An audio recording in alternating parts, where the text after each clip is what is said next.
Apocalipse capítulo 3, nós já estudamos os 2 primeiros capítulos, já estamos no 9º estudo. Já aprendemos que Apocalipse, você não deve enxergar esse livro como sendo uma sequência cronológica do primeiro até o último capítulo, mas que se tratam de sete sessões paralelas, como se você estivesse vendo 7 placas de vidro, que quando você olha de frente, parece que é tudo a mesma coisa, mas quando você olha de lado, você percebe que são 7 placas em sequências que você precisa entender dessa forma. Nós estamos, portanto, na primeira sessão, que é do capítulo 1 a 3, onde o João está trazendo aqui essa palavra de Jesus Cristo, agora às 7 igrejas da Ásia. Aprendemos dessas 7 igrejas da Ásia, que não são igrejas também de ordem cronológica, a igreja do primeiro século, a igreja da época da Reforma, a igreja de hoje, não. Mas que são todos para a igreja do mesmo tempo e para todos os tempos. Portanto, as 7 cartas são para todos nós, hoje ainda. Também vimos que nós devemos evitar olhar essas cartas à igreja como sendo uma carta à instituição. A igreja como instituição se aplica, sim, à igreja como corpo, mas também nós precisamos olhar essa carta para a nossa vida, individualmente, aplicá-la à nossa vida, para a gente não correr aquele risco de não ser edificado ou confrontado pela palavra, no sentido de você dizer assim, de fato eu não estou bem nessa área, mas a igreja está, então essa carta é para a igreja. Tendo em vista, então, essas observações, vamos ler capítulo 3, versículos 1 a 6. Eu vou ler, você acompanha aí, prestando muita atenção, os irmãos que estão acompanhando de casa também. Ao anjo da igreja em Sardes, escreve: estas coisas diz aquele que tem os 7 Espíritos de Deus e as 7 estrelas. Conheço as tuas obras, que têm nome de que vives e estás morto. Sê vigilante e consolida o resto que estava para morrer, porque não tenho achadas íntegras as tuas obras na presença do meu Deus. Lembra-te, pois, do que tens recebido e ouvido, guarda-o e arrepende-te, porquanto se não vigiares, virei como ladrão, e não conhecerás de modo algum em que hora virei contra ti. Tens, contudo, em Sardes umas poucas pessoas que não contaminaram as suas vestiduras e andarão de branco junto comigo, pois são dignas. O vencedor será assim vestido de vestiduras brancas, e de modo nenhum apagarei o seu nome do livro da vida.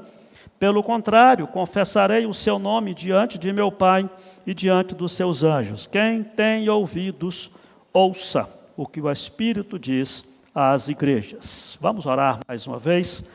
Pai, agora que nós vamos estudar esse texto da Tua Palavra, nós suplicamos que Teu Espírito Santo desarme o nosso coração, a fim de que nós possamos aprender a Tua Palavra e essa Palavra falar ao nosso coração, corrigir as deficiências da nossa fé, edificar-nos e nos fazer mais santos diante do Senhor.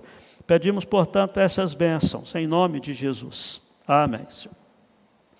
Meus amados, nós já estudamos, então, essa é a quarta carta, né? Nós já vimos aí as 3 cartas, as 4 cartas anteriores, na verdade essa é a 5ª, né, das 7, e nós já aprendemos que cada igreja tinha uma característica diferente, e essas cartas falam de igrejas e de situações que são contextos diferentes da mesma igreja e que podemos estar passando por uma ou por outra situação. Hoje nós chegamos então à carta à igreja de Sardes. Sardes era uma igreja situada numa cidade muito importante e uma cidade muito difícil de ser alcançada pelos inimigos. Os irmãos sabem que naquela época isso era crucial, porque a cidade precisava de ter boas reservas, boas, vamos dizer assim, boas defesas. E Sardes era uma igreja que era uma cidade que estava situada num topo de uma montanha. Depois, posteriormente, tiveram que estender ela para a base da montanha também, porque ela cresceu muito. Mas ela tinha mais de 1000 anos antes desse episódio aqui que ela existia. E ela ficava, digamos, num lugar onde tinha aqui um penhasco, e a única porta de entrada era uma só, as demais não tinham. Então era uma cidade fácil de ser defendida. A grande questão é que a história registra que essa cidade, ela, apesar de ser uma cidade de difícil conquista, ela foi conquistada 2 vezes da mesma forma. E começou quando um soldado que estava ali no seu posto, perto do penhasco, ele deixou o capacete cair. E os inimigos estavam observando, tentando achar uma brecha, e viram que o capacete do soldado caiu, só que o soldado pulou ali a muralha ao lado do penhasco, foi lá, pegou o capacete e voltou. E os inimigos olharam: então tem uma entrada ali, se o soldado saiu e voltou, nós podemos entrar por ali. E de fato, à noite, os inimigos escalaram aquele penhasco, e não tinha um vigia sequer guardando a cidade ali, porque eles descansaram de que pelo penhasco nenhum inimigo iria conquistá-los. Se tivesse um soldado só ali naquele lugar, avisaria que o inimigo estaria vindo. Mas não havia. Eles vacilaram. E a cidade foi conquistada, e depois, uns 300 anos depois, ela foi conquistada de novo da mesma forma, do mesmo sistema, pelo mesmo local. Esse era o contexto cultural de Sardes. Por que eu estou explicando isso? Porque a carta foi escrita tendo em vista esse contexto. Seria similar se alguém fosse enviar uma carta para nós aqui, em Goiânia, e de repente quisesse fazer uma comparação com o que ele estava dizendo, com alguma coisa que nós conhecêssemos. E talvez essa pessoa pudesse citar acerca de alguma coisa que aconteceu, por exemplo, com aquele episódio que nós vivenciamos do Césio 137. Uma coisa que já passou, ninguém fala mais nisso, mas se alguém falar, a boa parte de nós, talvez até os mais novos que não vivenciaram, já ouviram falar sobre isso. E aí então a gente ligaria uma coisa com a outra, e é isso que nessa carta está acontecendo. Cada carta ela é escrita para cada cidade, tendo em vista o contexto de cada cidade. E no caso de Sardes, foi isso. E o que Jesus estava dizendo aqui, para essa cidade, ou para essa igreja, aliás, é que a igreja tinha a mesma fama da cidade. Quando ele diz: eu conheço as tuas obras, que tem nome que vives e estás morto, é porque a cidade vivia da sua glória do passado. Ela vivia exatamente porque nessa época que essa carta foi escrita, ela já não era tão grande assim, uma cidade tão influente, mesmo porque já estava na época do Império Romano, já havia se estabelecido ali naquela região toda a Pax Romana, não existia mais guerra, porque o Império Romano conquistou tudo.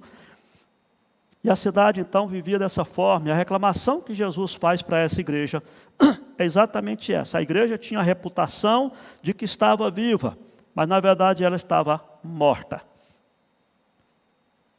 Eu me lembro de algumas reportagens que assisti desses programas de ciências da televisão, os astrônomos falando acerca das estrelas, de que hoje você pode olhar para o céu, que você pode ver alguma estrela que não existe mais, e você continua vendo. Por quê?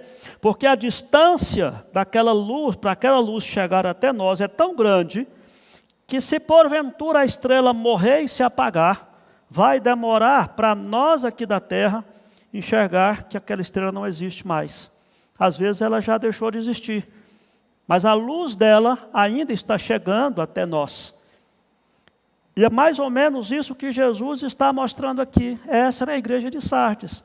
Era uma igreja talvez muito vigorosa, muito atuante, muito trabalhadora, mas era uma igreja que não agradava o coração de Jesus.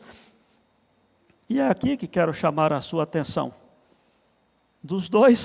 Das duas formas de nós entendermos esse texto. Primeiro, como igreja presbiteriana União, que somos. Como é que Jesus interpreta? Qual a opinião que Jesus tem da nossa igreja? Pastor, a igreja é uma igreja dinâmica. A igreja é uma igreja que é tatuante, etc. Tem vários corais, né? O Ministério Infantil, Departamento Infantil, está fazendo um trabalho muito abençoado, os adolescentes também, trabalho com jovens, o trabalho da diaconia da igreja, temos uma liderança constituída, etc. Tá bom. Agora, qual que é a opinião do dono da igreja sobre essa igreja? Que é que Jesus diz quando ele olha para nós? E nós precisamos aplicar esse texto à nossa vida individualmente também. Eu posso estar aqui à frente dos irmãos, pregando a palavra, sendo o líder de vocês, sendo um dos líderes da igreja, e vocês talvez tenham uma opinião muito favorável a meu respeito. Mas a opinião melhor, a opinião mais importante que eu preciso ter é a de Jesus. Porque quando vocês olham para mim, vocês não enxergam o meu coração. Vocês não enxergam a minha mente. Jesus enxerga o meu coração. Jesus sabe exatamente o que você está pensando nesse exato momento, no que diz respeito à sua vida, no que diz respeito aos seus pecados de estimação, vamos dizer assim.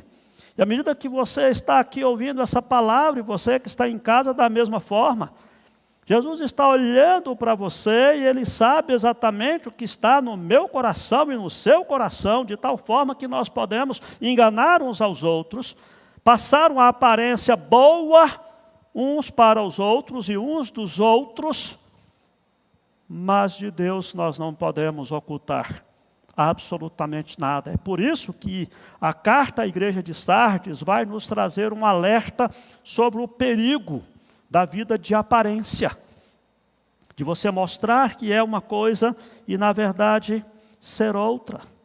Ele começa aqui no verso 1, dizendo estas coisas, diz aquele que tem os 7 Espíritos de Deus e as 7 estrelas. Nós já estudamos isso aqui antes.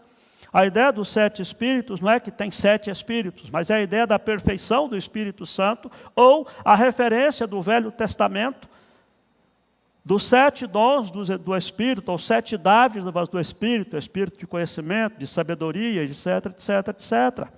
E a ideia que está aqui acerca das 7 estrelas, é de que essas 7 estrelas são os mensageiros designados por Deus, a fim de exortar a sua igreja.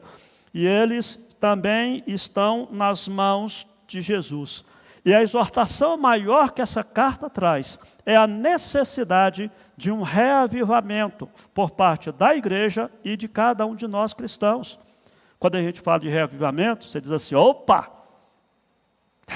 Reavivamento é uma coisa assim de muito movimento, muito poder, etc. e tal. Mas primeiro, nós precisamos entender o texto, para a gente ver que reavivamento não é apenas a necessidade de nós termos muita euforia espiritual. Reavivamento não é isso. Porque nós podemos estar mortos espiritualmente e ser eufóricos espiritualmente também. Ter a fama de que está vivo, mas na verdade está morto. Portanto, vamos caminhando aqui nesses versículos para a gente entender isso daí. Vamos tentar aqui sintetizar algumas lições, tentando entender quando é que a igreja e quando é que o crente precisa ser reavivado, quando é que nós precisamos de um reavivamento. Vamos lá então. Primeiramente, um crente precisa de ser reavivado quando ele tem o seu nome no hall de membros da igreja, mas ele não tem o seu nome no livro da vida. Mas quando ele está morto espiritualmente. Está aí no verso 1, conheço as tuas obras, que tem nome de que vivo, e estar morto. Essa ideia que o texto dá aqui acerca da igreja de Sardes é que ela tinha adquirido um nome, tinha adquirido uma fama notável, a igreja tinha grande reputação na cidade, a igreja não tinha nenhuma falsa doutrina, você percebe que ele não reclama aqui de nenhuma falsa doutrina na igreja, mas de que aquela igreja estava morta. Talvez a gente precise entender aqui um pouquinho de que, na realidade, a referência que se traz aqui de que estar morto não é necessariamente a ideia de uma coisa que está absolutamente morta, e que não pode mais ser trazida à vida. Se fosse assim, não existia exortação para que houvesse arrependimento, etc., para que eles consolidassem o que ainda não tinha morrido. Mas a ideia que nós vemos aqui é que aquela igreja, ela não era molestada por ataques externos, porque quando a igreja perde a sua vitalidade, ela não vale a pena ser atacada, o inimigo não precisa nem se preocupar com ela. É a mesma forma de um crente que não dá o seu testemunho. O inimigo não precisa atacar a sua vida porque você não incomoda o inimigo. Porque você não faz diferença por não ser diferente. Lembra-se de que Paulo disse que todos quantos querem viver piedosamente em Cristo Jesus serão perseguidos. É por causa disso. É porque lá no seu trabalho, lá na sua família, lá no seu bairro, se você se põe contra tudo aquilo que é oposto à palavra de Deus, as pessoas vão achar ruim. Mas se você não faz oposição nenhuma, se você entra no mesmo ritmo dos pecadores e desse mundo, o mundo não se preocupa com você. Essa era a ideia que estava aqui. Aos olhos de fora, era a igreja viva e dinâmica. Entretanto, era uma igreja que estava morta porque a sua espiritualidade era só rótulo, só fachada, só aparência. Isso se aplica quando o crente não faz questão de ser sal. Quando ele não faz questão de ser oposição às obras das trevas. Quando o crente se acomoda ao meio onde ele está, de tal forma que ele se adapta para que a sua vida espiritual não entre em conflito com absolutamente nada que o cerque, e assim ele vive bem. É a coisa que mais me tortura, é quando eu ouço alguém falar assim, olha, eu gosto da igreja presbiteriana. Aí eu falo, que bom, né? Porque é igual os católicos, né? Porque é igual aos espíritas, né? E não podia, por forma alguma, alguém podia ter uma opinião dessa, queridos.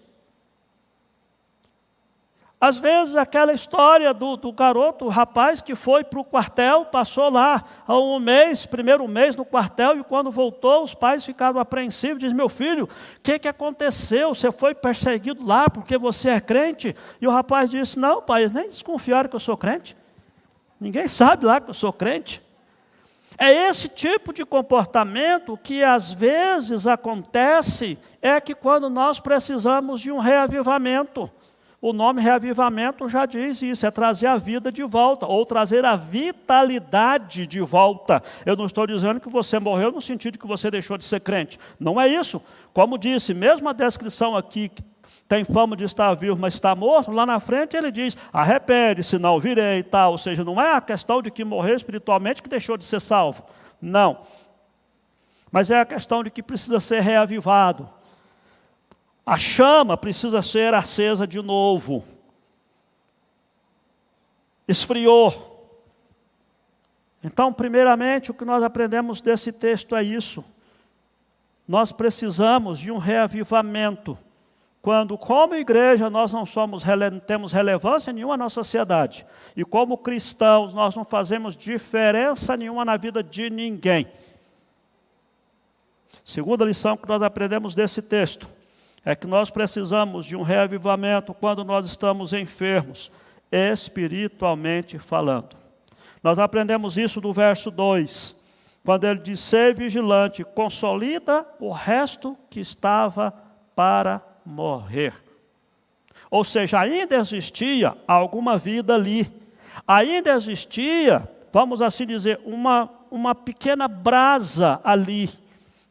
Não havia apagado completamente, então ele está dizendo, consolida o que não morreu ainda, porque estava morrendo. Nós estamos aqui, irmãos, orando por tantas pessoas que estão aí enfermas com Covid e outras enfermidades. E a nossa oração é essa, Senhor, vai lá, pega a saúde da pessoa, está mal, mas o Senhor pode trazer de volta. Essa é a ideia, porque muitos crentes estão espiritualmente enfermos.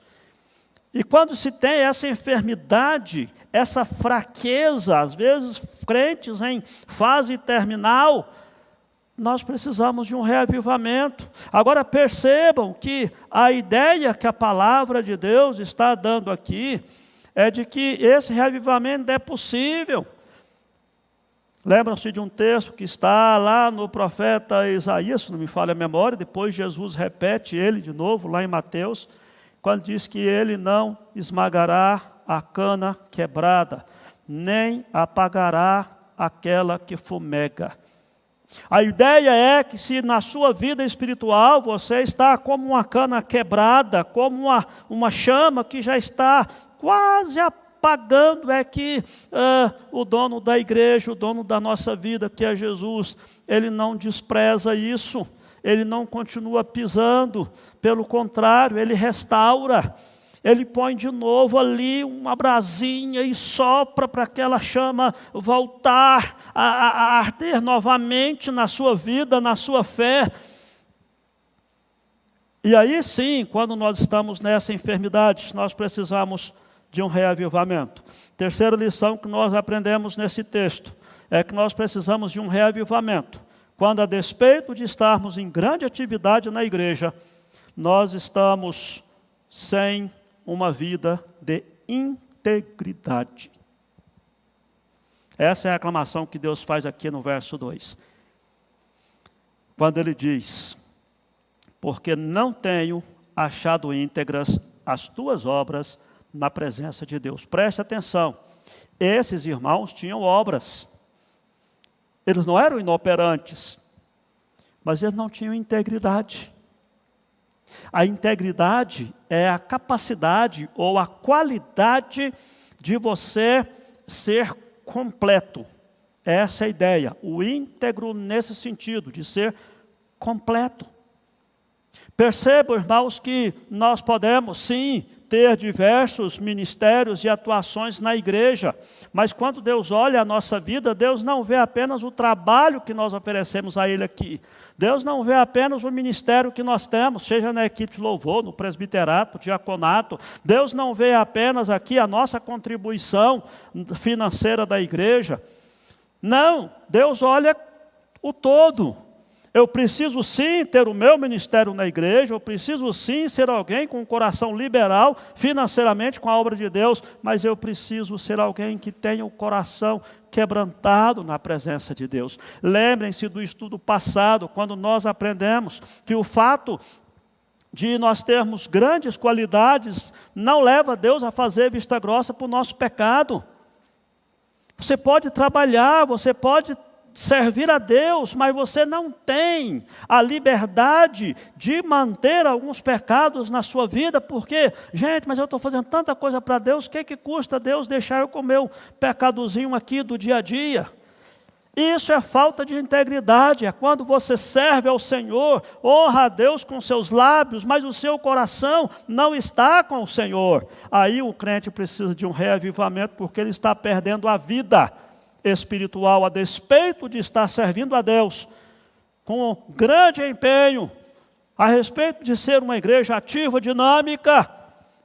Nós precisamos de um reavivamento quando nós perdemos essa integridade. Sabe por quê, queridos?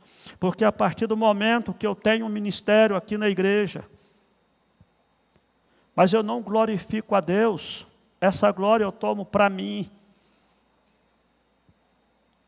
E Deus não reparte a sua glória com ninguém. Toda honra e toda glória pertence a Deus. A igreja, quando ela não glorifica a Deus, ela glorifica o seu próprio nome. É aquilo que os teólogos costumam dizer, a babelização da igreja. Vamos construir uma grande torre a fim de tornar célebre o nosso nome. Isso se aplica até de coisas próprias, como estrutura física da igreja. Vamos fazer um templo grande, fazer isso, fazer aquilo, para que a gente possa ter aqui uma igreja bonita. Não. Podemos até construir um templo maior, que estamos de fato, precisamos pensar nisso. Mas não para glorificar o nosso nome como igreja. E é isso que nós precisamos pensar. Cada um dos irmãos que tem um ministério na igreja precisa fiscalizar a integridade do seu coração, a fim de que você não esteja sendo hipócrita. de servir a Deus, de contribuir e tudo mais, mas ter o seu coração longe de Deus. Só ostentar a aparência de piedade, mas lá no seu coração, de fato, só está fazendo de conta que é crente. Não está servindo a Deus. A quarta e última lição que nós aprendemos desse texto, de um crente que precisa de um reavivamento, é quando ele de forma explícita se contaminou com o mundanismo. Essa é a reclamação principal aqui desse texto. A causa da igreja, da morte da igreja de Sardes, não era uma perseguição de fora, nem uma heresia de dentro dela. Não tem reclamação nenhuma nisso. Mas o fato dela ter se acomodado ao mundo. Ela deixou o mundo entrar nela. A maioria dos crentes estavam contaminando as suas vestiduras, que é o que ele reclama aqui no verso 4. Ele diz: tem uns poucos que não contaminaram as suas vestiduras. Isso quer dizer que a maioria tinha contaminado. E a ideia das vestiduras aqui é a ideia da pureza. Vestiduras contaminadas eram um símbolo de corrupção, de pecado infiltrado na igreja. Ou seja, por trás da aparente piedade estava uma vida podre de pecado. Tinha ali um caixão muito bonito, florido, mas lá dentro não tinha vida. E às vezes alguns cristãos podem se deixar envolver numa situação similar a essa. Não tem um coração íntegro e deixa que o mundo dite os seus valores. E ele substitui os valores do reino de Deus pelos valores do mundo. É aquela exortação que Paulo faz aos romanos de não nos conformar com este mundo. É essa a ideia.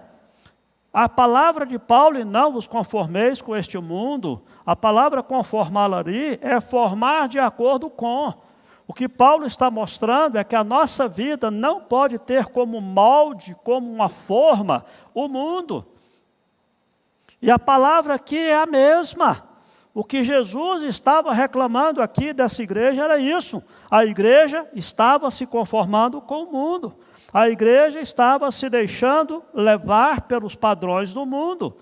E é isso que nós precisamos tomar cuidado, porque o mundanismo é como um fermento que leveda toda a massa. Sabe de que forma, queridos? Porque nós somos modelo e exemplo uns para os outros.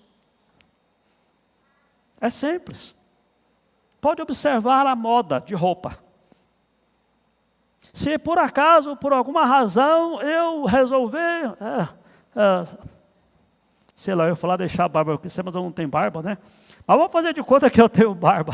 Se por alguma razão eu, como pastor da igreja, usasse bigode, por exemplo, pode ter certeza que, com o passar do tempo, algum dos irmãos iriam achar interessante deixar o bigode crescer também. Se por acaso alguma irmã começa a usar um determinado tipo de roupa, as outras também. É uma coisa quase que automático. Isso se aplica na vida moral também. Se você baixa, se você diminui os padrões dos valores que você tem, logo, logo as outras pessoas também começam. Mas por quê? Se fulano pode, por que eu não posso? Aí vem aquela clássica situação de que nós temos que falar sempre, principalmente para os nossos filhos, quando eles chegam com relação à moda, com relação ao vestuário, com relação a palavreado, com relação a comportamento, e aí os meninos chegam e dizem assim: mas pai, todo mundo faz isso. Por quê? Porque ele quer fazer porque todo mundo faz.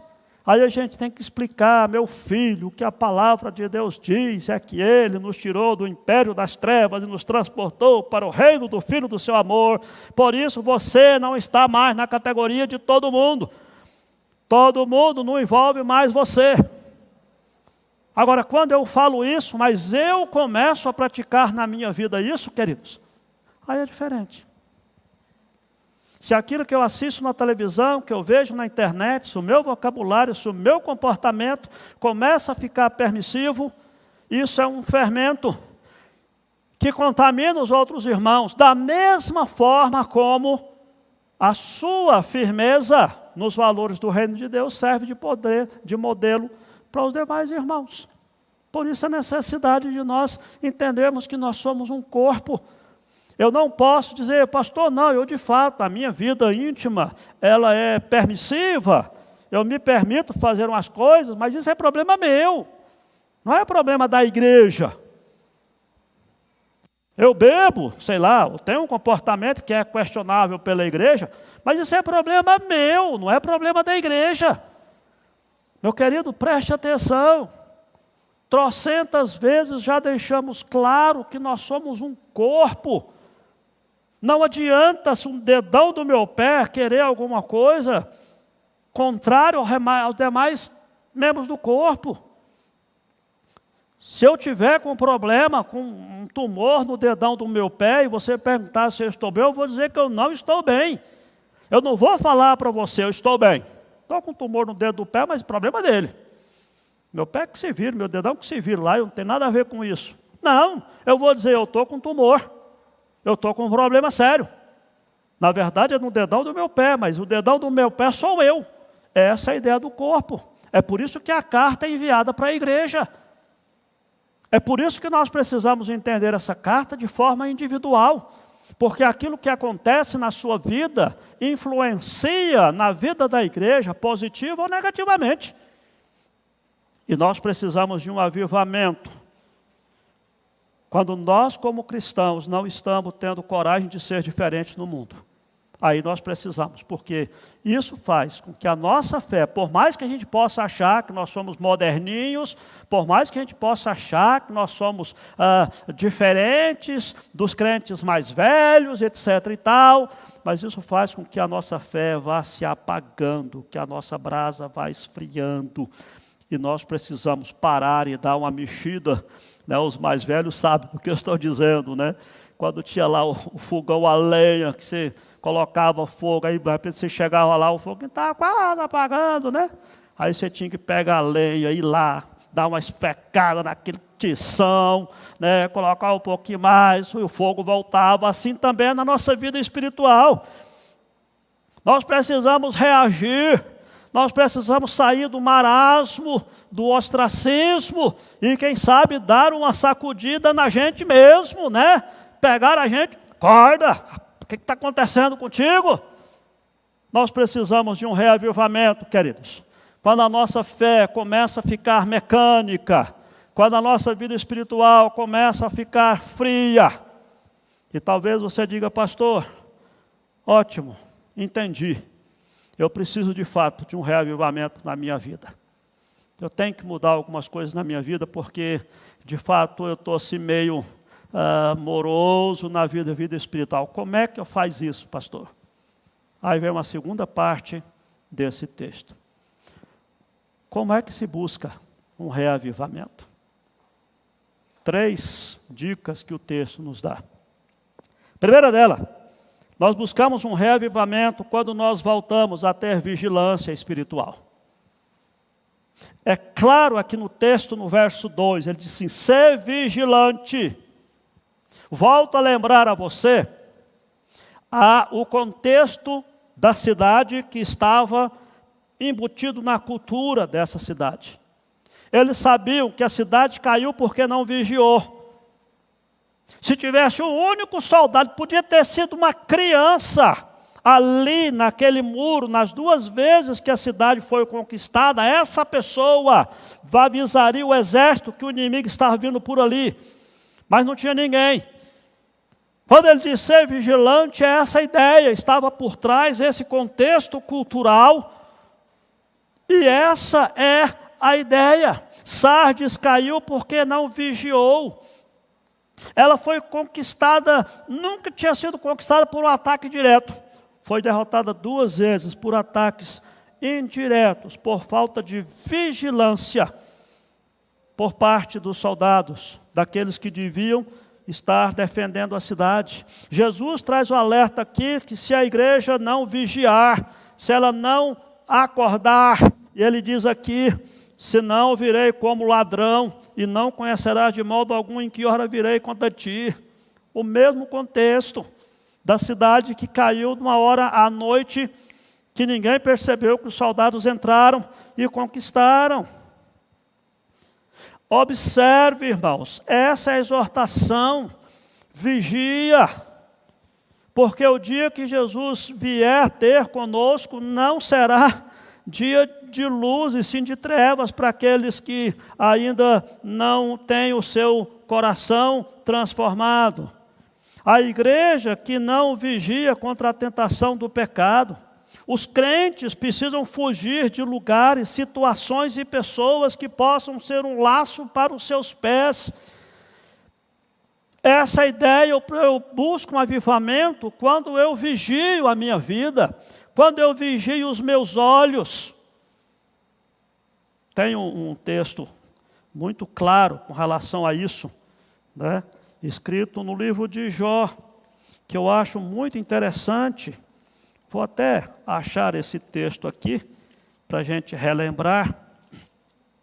Jó, capítulo 31. Olha só o que ele diz. Fiz aliança com os meus olhos, como, pois, os fixaria eu numa donzela? Que porção, pois, teria eu do Deus lá de cima? E que herança do Todo-Poderoso desde as alturas? Acaso não é a perdição para o iníquo, infortúnio para os que praticam a maldade? Ou não vê Deus os meus caminhos e não conta todos os meus passos? E ele diz, se andei com falsidade, se o meu pé andou pelo engano. E assim ele continua, se desprezei o direito do servo, etc. O que Jó estava mostrando era isso, que ele era um homem vigilante. Lembre-se que a descrição de Jó era que um homem íntegro, reto, temente a Deus e que se desviava do mal. É esse desviava do mal que se refere a essa vigilância. É de você perceber quais são as áreas da sua vida que estão carentes e reforçar essa área. Lembram-se daquela ilustração da represa? Se você tem uma represa que está aqui de 30 metros, mas um bloco da represa tem apenas 20, você não vai ter 25 metros, a média da parte que tem 20 metros e da parte que tem 30. Quando a água atingir os 20 metros, a água vai parar ali. O nível da água vai ser a menor altura da represa, assim também a sua vida espiritual. O nível da sua vida espiritual é determinado pela sua área mais fraca, pela parte mais frágil da sua vida. As outras não compensam nesse sentido.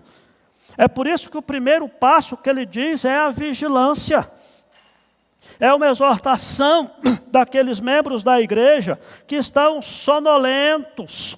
E Jesus diz, acorda, preste atenção. Há crentes que espiritualmente estão dormentes, são acomodados, indiferentes às coisas de Deus, ouvem a palavra às vezes até incomoda o seu coração, mas ele deixa entrar por um ouvido e sair pelo outro, e a vida continua vivendo do mesmo jeito.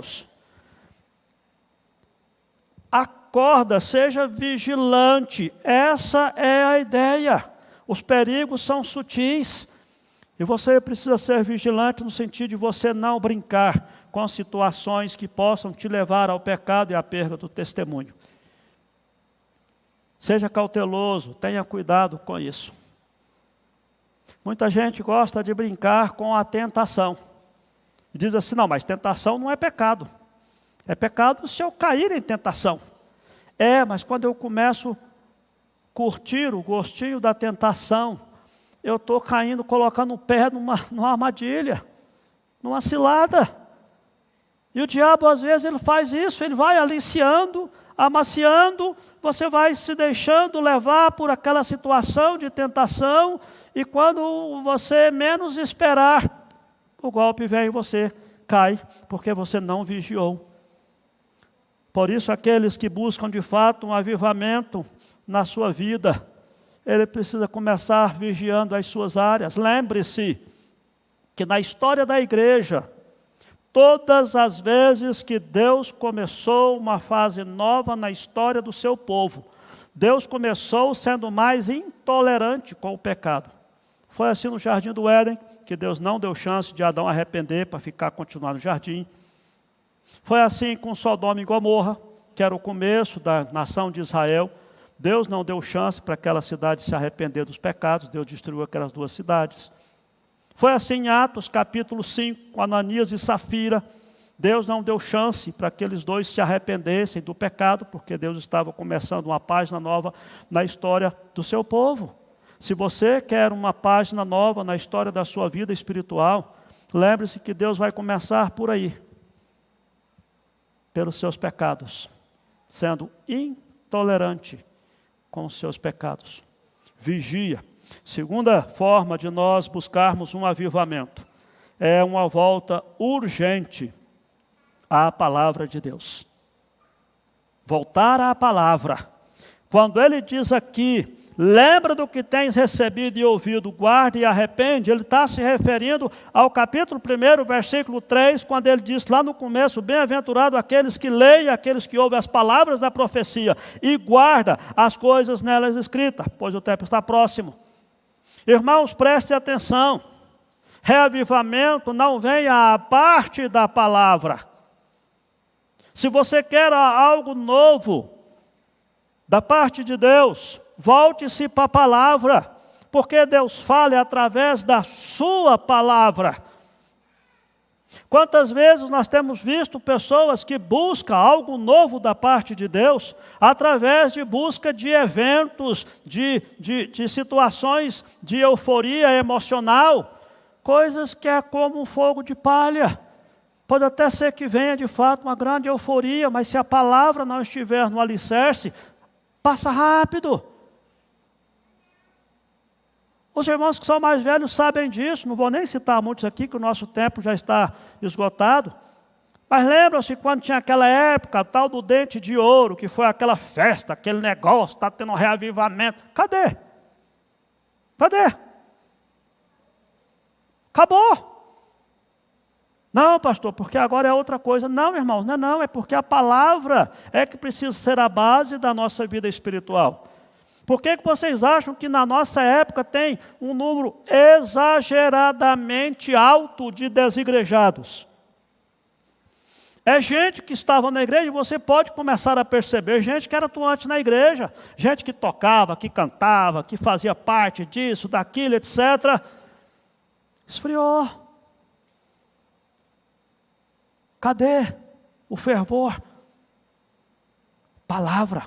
A palavra é que é a base da nossa vida cristã.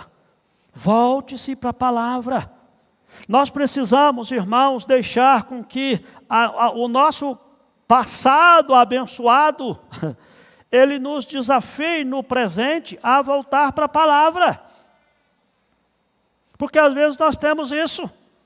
Não, pastor, de fato, quando você foi convertido por Deus, nos primeiros meses e anos da sua vida cristã, como é que era?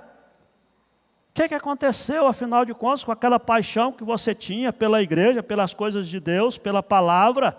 Não, pastor, porque agora eu estou trabalhando muito, etc. Não, porque você deixou sua fé esfriar, porque você não cuidou da sua brasa, porque você não alimentou a sua vida espiritual, por isso que abaixou aquele fogo, aquele ardor, aquela paixão pelas coisas de Deus no começo da sua vida cristã.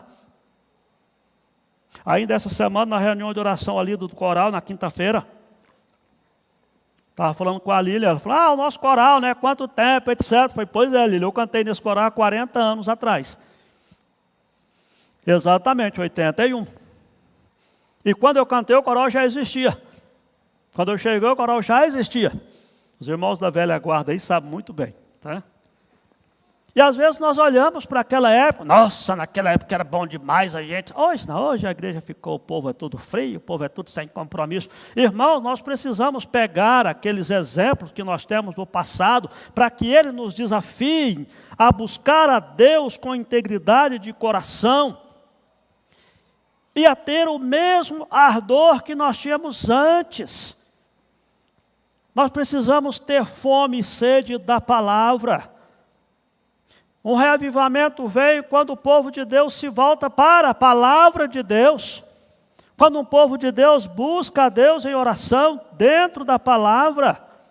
E é preciso que a gente lembre-se que avivamento não pode ser confundido com liturgia animada, com culto festivo, com inovações e novidades da liturgia, com dons carismáticos, com milagres extraordinários. Não, queridos. Essas coisas podem até vir, mas o reavivamento bíblico é aquele que vem da palavra. O reavivamento que vem da parte de Deus não é promovido por nós.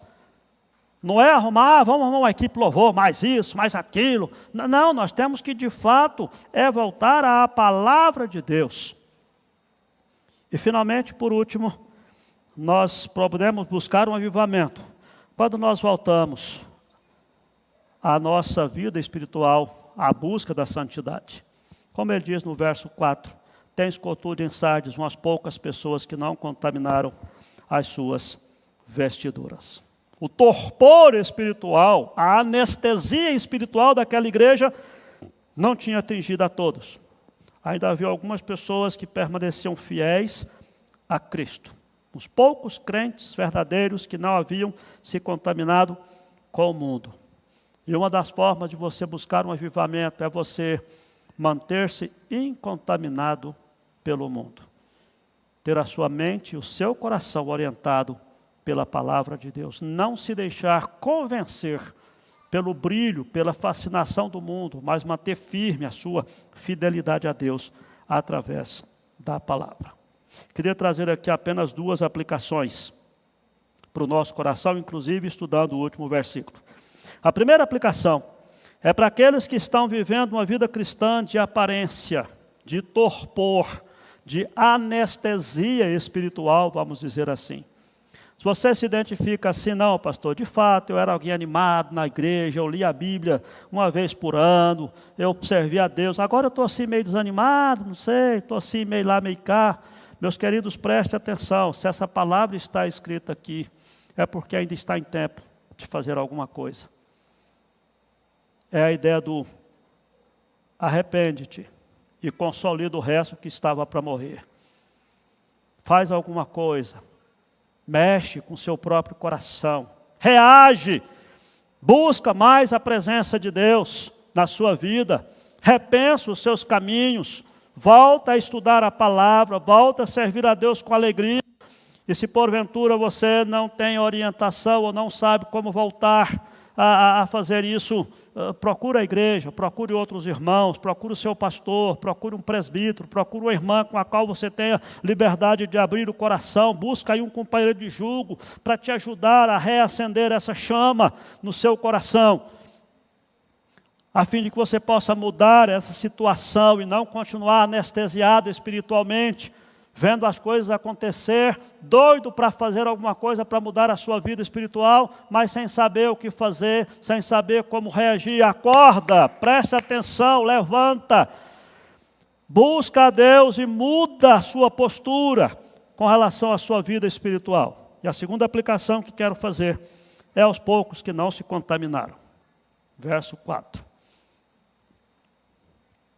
Irmãos, preste atenção. Eu estou trazendo essa aplicação porque, às vezes, os poucos que não se contaminaram se desanimam de ver o desafio que tem pela frente. E nós não podemos desanimar, pelo contrário. Nós temos que lembrar de que Deus sustenta uma igreja que está nessa situação através de umas poucas pessoas, como ele diz no verso 4. Poucas pessoas que não contaminaram as suas vestes. Veja, irmãos, que a igreja continua firme com esses poucos. Eles são a esperança da igreja. Um pequeno grupo de guerreiros, intercessores, gente fiel, apaixonada por Jesus, que não mede esforço para sustentar a obra de Deus. Eu desafio você a pensar nisso. E quem sabe você passar a fazer parte desses poucos. Lembra-se quando Elias estava desanimado? A reclamação dele, Senhor, todo mundo caiu na chapada, fiquei sozinho. O que Deus disse? Não, você não sabe, mas tem 7.000 na nação inteira que não dobraram os joelhos a Baal. Agora, percebam que Deus sempre fez a sua obra com os poucos fiéis.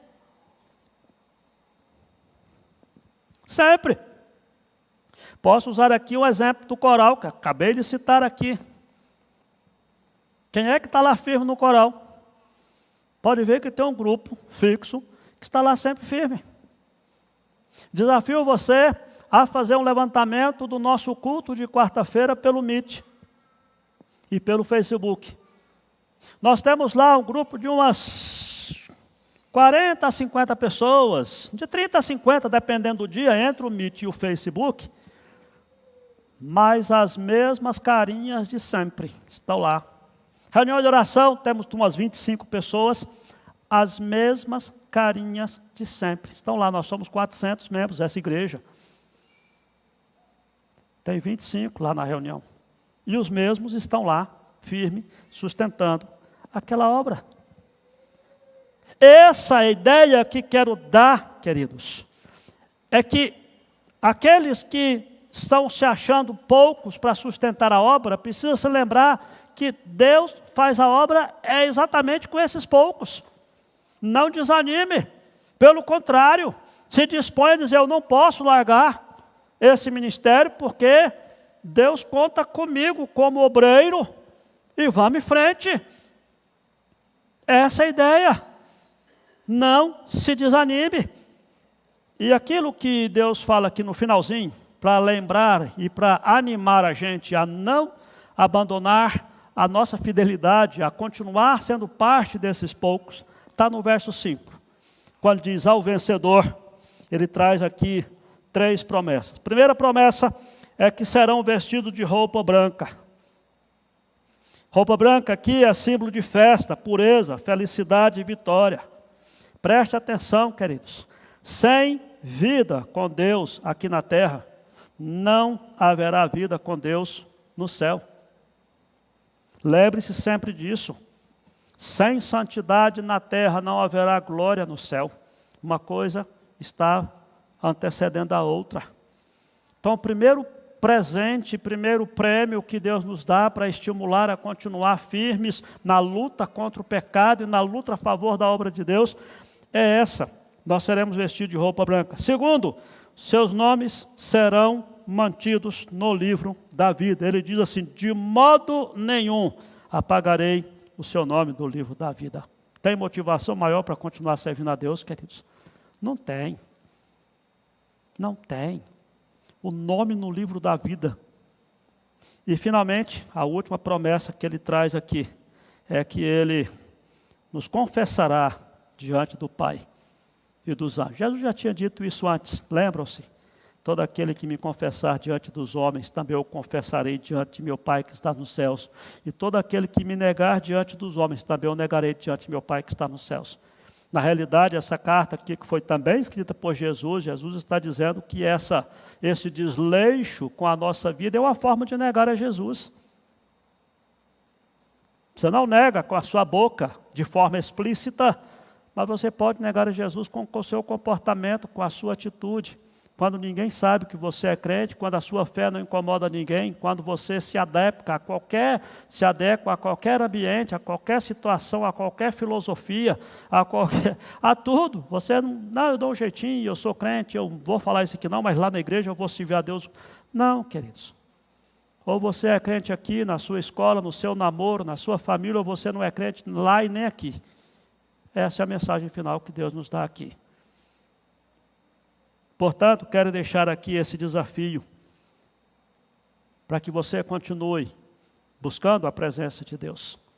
Essa carta precisa nos exortar e a nos motivar a ser melhor crentes daqui para frente, a aperfeiçoar a nossa fé, a não sair daqui dessa igreja hoje, ou não desligar esse culto do YouTube, sem estar disposto a dizer, eu vou mudar a minha vida espiritual daqui para frente. Eu vou corrigir as deficiências da minha fé, porque ainda está em tempo de fazer isso.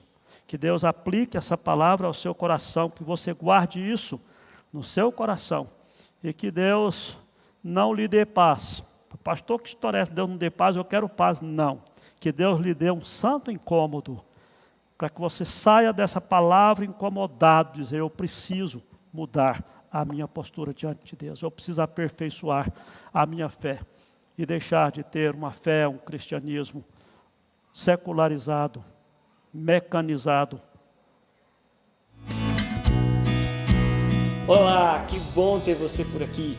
E aí, gostou do vídeo? Então não se esqueça de se inscrever no nosso canal, ativar o sininho para receber as notificações dos outros vídeos que virão, curtir esse vídeo e principalmente, é claro, compartilhar ele com as pessoas que você ama, para que elas também sejam edificadas e abençoadas por essa mensagem. Nos siga também nas outras redes sociais que estão aparecendo aí na sua tela, para você poder acompanhar melhor os nossos horários e as nossas programações. Tá bom? Que Deus abençoe sua vida e até o próximo vídeo.